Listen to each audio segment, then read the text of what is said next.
देखेंगे घनाभ का आयतन एवं उसका संपूर्ण पृष्ठीय क्षेत्रफल।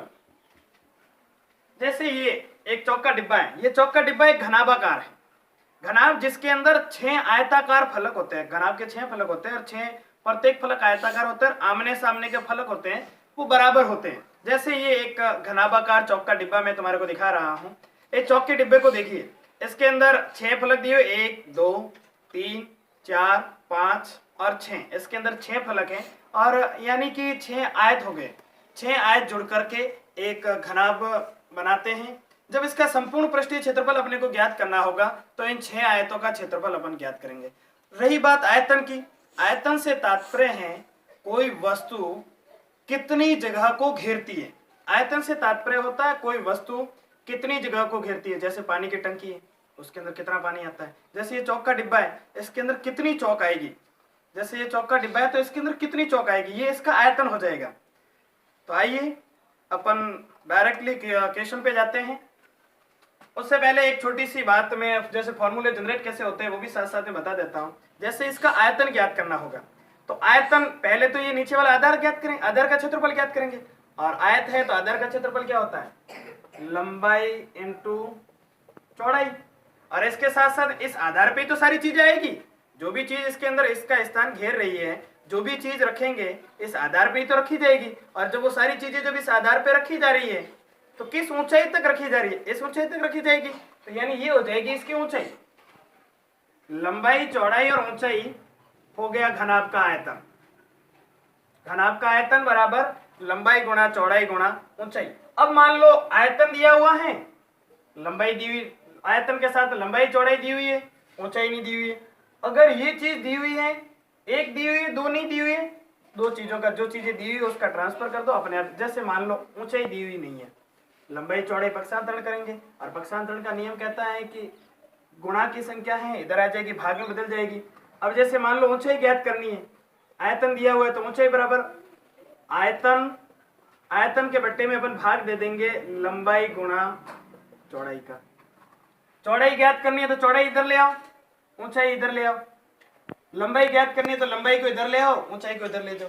दो चीजें जो भी बाकी बचती है आयतन के अंदर उसका भाग दे दो, सारे फॉर्मूले जनरेट हो जाएंगे। फॉर्मूलों के लिए ज्यादा रटने की जरूरत नहीं है, क्योंकि मैथ्स ऐसा सब्जेक्ट है जिसके अंदर अगर अपन रटने के लिए जाएंगे तो शायद कुछ भी अपने को याद नहीं होगा। चलो अपन सीधे क्वेश्चन पे जाते हैं। पहला प्रश्न दिया हुआ, एक कमरा 5 मीटर लंबा है, 3 मीटर चौड़ा है व 8 मीटर ऊंचा है। उस कमरे में कितने घन मीटर हवा है। देखिए क्वेश्चन में पूछा है कितने घन मीटर हवा है, यानी कि कितनी जगह को घेरा हुआ है। इसका मतलब अपने को आयतन ज्ञात करना है।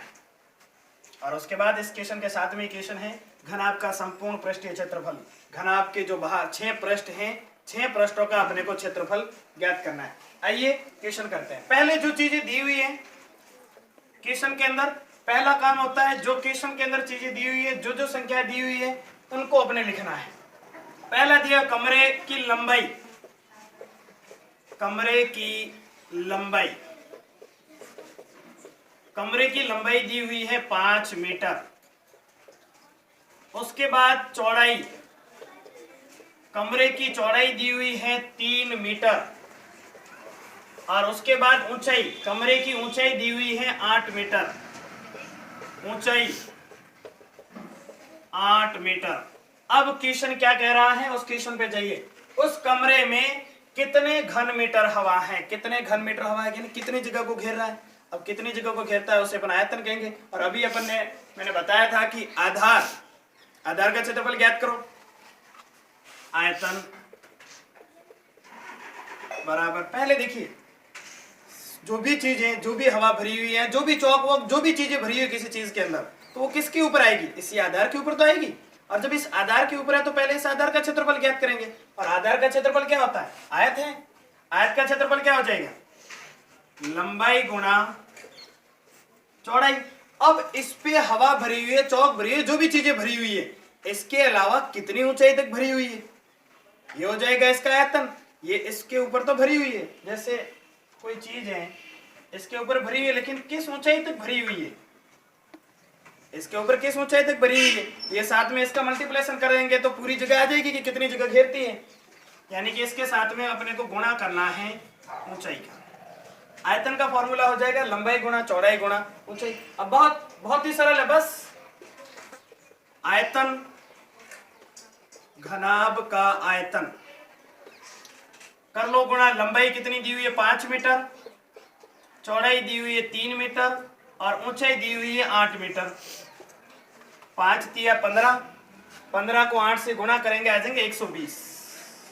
अब एक चीज ध्यान रखना, ज्यादातर अपन क्या लिखते हैं मीटर स्क्वायर या वर्ग मीटर, नहीं, जब भी अपन आयतन ज्ञात करें, चाहे वो घन का हो, चाहे घनाभ का हो, चाहे बेलन का हो, आयतन ज्ञात करेंगे, आयतन कभी भी वर्ग मीटर वर्ग सेंटीमीटर में नहीं आता है। आयतन 3 डायमेंशन की चीज है, तो 3 डायमेंशन वालों के लिए घन मीटर लिखा जाएगा। 120 घन मीटर लिख लो, चाहे लिखो 120 मीटर का क्यूब, दोनों में से जचे जो ही लिख लो, लेकिन ध्यान रखना हमेशा कभी भी वर्ग मीटर नहीं, आयतन ज्ञात कर रहे हो तो आयतन वर्ग मीटर में नहीं लिखा जाएगा, आयतन हमेशा घन के अंदर ही लिखा जाएगा, चाहे वो घन सेमी लिखो चाहे वो घन मीटर के अंदर लिखो। अब आगे पूछा गया है घनाभ का संपूर्ण पृष्ठीय क्षेत्रफल भी ज्ञात करो। घनाभ के अंदर कितने पृष्ठ है? 6 पृष्ठ है ना, 1 2 3 4 5 और 6। और इसके साथ साथ देखिए, जैसा ये 1 नंबर है, इसको मैं ऊपर वाले को 2 नंबर, इधर वाले को 3, ये 4, पीछे वाला 5 और नीचे वाला हो जाएगा 6। अब देखिए, जैसा 1 नंबर है, सामने वाला भी इसके बराबर हो जाएगा, आगे वाला है उसके सामने, उसके जैसे पीछे वाला बराबर है, ऊपर वाला और नीचे वाला दोनों ही बराबर हैं, यानी कि आमने सामने के जो इसके अंदर आयत होंगे वो बराबर होते हैं। तो आमने सामने के बराबर होते हैं। आयत का फॉर्मूला क्या होता है? लंबाई गुणा चौड़ाई। अब लंबाई गुणा चौड़ाई इसके अंदर लेंगे तो ऊंचाई आ जाएगी, लंबाई गुणा ऊंचाई आ जाएगी। तो अब हम देखते हैं घनाभ का संपूर्ण पृष्ठीय क्षेत्रफल। घनाभ का संपूर्ण पृष्ठीय क्षेत्रफल 6 पृष्ठ हैं और 6 के 6 पृष्ठों का अपने को क्षेत्रफल ज्ञात करना है। देखिए, लंबाई गुणा चौड़ाई आ गया एक पृष्ठ का, प्लस दूसरे पृष्ठ का चौड़ाई गुणा ऊंचाई, और इसके अलावा तीसरे पृष्ठ का ऊंचाई गुणा लंबाई। सॉरी, यहां प्लस लगाना था मुझे। अब 3 आयतों के क्षेत्रफल आ गए, लंबाई गुणा चौड़ाई, चौड़ाई गुणा ऊंचाई, ऊंचाई गुणा लंबाई। अब 3 के आगे बाकी वाले 3 उनके बराबर होते हैं, तो 2 से गुणा कर दो, डबल कर दो उन तीनों का, बाकी वाले तीनों भी निकल करके आ जाएंगे।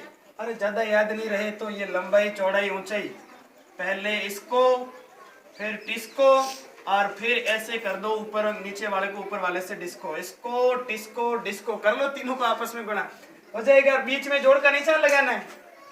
तो घनाभ का संपूर्ण पृष्ठीय क्षेत्रफल फॉर्मूला याद हो जाएगा, आराम से हो जाएगा ना, लंबाई गुणा चौड़ाई, चौड़ाई गुणा ऊंचाई, ऊंचाई गुणा लंबाई। और जब 3 आ गए तो तीनों का डबल कर दो, 2 से गुणा कर दो, या फिर ऐसे याद रख लो, लंबाई गुणा चौड़ाई इसको, चौड़ाई ऊंचाई इसको, और फिर ऊंचाई गुणा लंबाई डिस्को, इसको डिस्को डिस्को कर लो, याद हो जाएगा सब।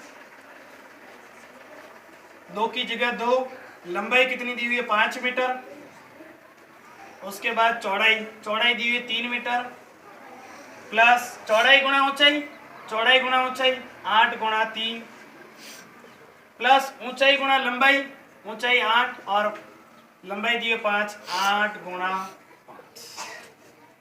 बढ़ो आगे, 5 तिया 15, प्लस 8 तिया 24, प्लस 8 पंजे 40, जोड़ लो इनको, 15 और 24 39, 39 और 80 हो जाएंगे 79।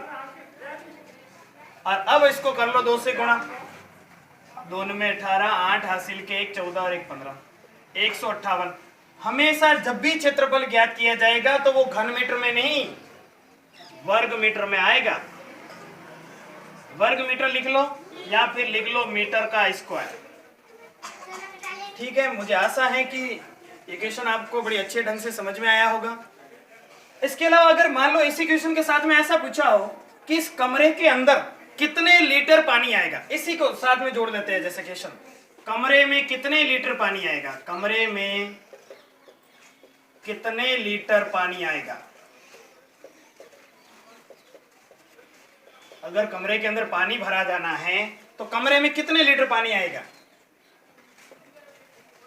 सबसे पहले मैं बता देता हूं कि 1 घन मीटर के अंदर 1000 लीटर पानी आता है। 1 घन मीटर के अंदर 1000 लीटर पानी आता है। कमरे का देखो आयतन कितना है, 120 घन मीटर। क्षेत्रफल से, संपूर्ण पृष्ठीय क्षेत्रफल से अपने कोई लेना देना नहीं है कि संपूर्ण पृष्ठीय क्षेत्रफल कितना है कितना नहीं है, उससे अपने लेना देना नहीं है। अपने कितने लीटर पानी आएगा, कितनी जगह घेर रहा है, तो उसके लिए अपने को आयतन की जरूरत पड़ेगी। और कितने लीटर पानी आएगा, 120 घन मीटर जब इसका क्षेत्रफल है तो पानी 1 घन मीटर के अंदर आता है 1000 लीटर। 1 घन मीटर में पानी आता है 1000 लीटर। अपने कितने घन मीटर है, 120 घन मीटर। 120 घन मीटर में कितना पानी आएगा, 120 को 1000 से गुणा कर लो, आ जाएगा पानी जितना आना है उतना। तो कितना पानी आ जाएगा, 120 को 1000 से गुणा किए 1,20,000 लीटर पानी आ जाएगा। बस बहुत ही सरल है ये घन घनाभ, इसमें ज्यादा माथा पड़ी। अपन दिक्कत क्या करते हैं, दिमाग के अंदर टेंशन लेते हैं, बाप रे गणित है कैसे करेंगे। गणित बहुत ही सरल सब्जेक्ट, एक बार समझो क्वेश्चन को, आराम से सारे क्वेश्चन हो जाते हैं। इसके अलावा रही फॉर्मूले की बात, तो इसके अंदर जैसे ऐसे एग्जाम में पूछा जाता है, चौड़ाई ज्ञात करो, लंबाई दी हुई होगी, ऊंचाई दी हुई होगी, आयतन दिया हुआ होगा, चौड़ाई ज्ञात करो। रहने दो चौड़ाई को यहीं पर, ऊंचाई और लंबाई है ये दी हुई है, आयतन दिया हुआ है, आयतन को रहने दो यही, लंबाई चौड़ाई का कर दो पक्षांतरण। और जब भी इधर से बराबर के इधर पक्षांतरण किया जाता है तो गुणा वाली संख्या हमेशा भाग में बदलती है। लंबाई यहाँ पे गुणा में है तो इधर बदलेगी, इधर जाएगी भाग में बदल जाएगी। ऊंचाई का भी यहाँ गुणा हो रहा है, ऊंचाई इधर जाएगी गुणा में बदल जाएगी। यानी कि चौड़ाई ज्ञात करनी है तो आयतन बटा लंबाई गुणा ऊंचाई, ऐसे फॉर्मूले।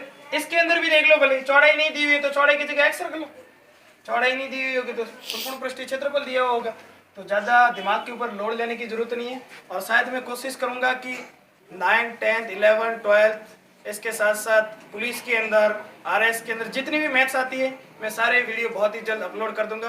धन्यवाद, नमस्कार।